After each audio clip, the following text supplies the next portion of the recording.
This is one of the last Bond films before we get into the Daniel Craig films. This is the last of the Pierce Brosnan movies, and the one of the worst, if not the worst, Bond film ever made. This film is laughably bad, um, and a lot of that has to do with the story. But this movie is a really entertaining movie. That's one thing I can say about it. Even when this movie is doing things that are laughably stupid, it was very fun. What this movie feels like if someone made an Austin Powers movie and tried to take it seriously. That's how ridiculous this plot gets.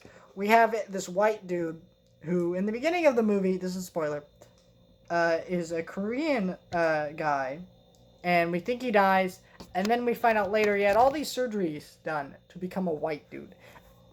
It is absurd. It gets ridiculous. Things like that happen in the movie. And it's just ridiculous. I mean, the plot makes no sense. The action's goofy. The storylines are goofy. The villain's goofy. All of it makes absolutely no sense. It is incredibly poorly written. It is laughably bad. And it has one of the worst Bond songs written by Madonna. It is horrible, this Bond song. Die Another Day is not a good movie. It is a great cartoon comedy. This movie is Austin Powers levels of goofy and ridiculous. Except the difference is Austin Powers is a comedy making fun of James Bond, and this is a James Bond movie that takes itself seriously.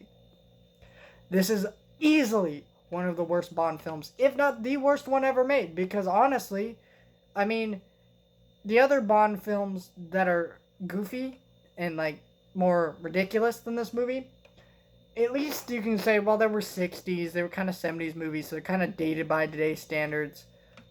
This one doesn't have that excuse. Die Another Day was a terrible end to Pierce Brosnan's era of Bond because he has some pretty dang good Bond films, especially GoldenEye. GoldenEye is one of the best Bond films of all time, one of my favorite action movies ever made, and unfortunately, Pierce Brosnan's era didn't really stick the landing.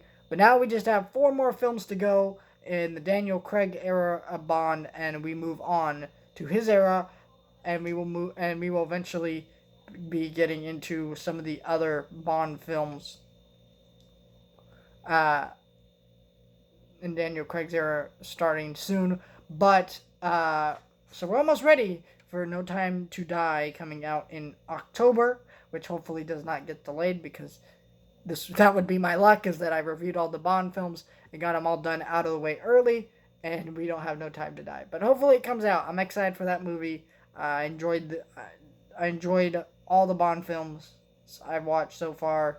I mean, even the bad ones in this one, I had a great time with. So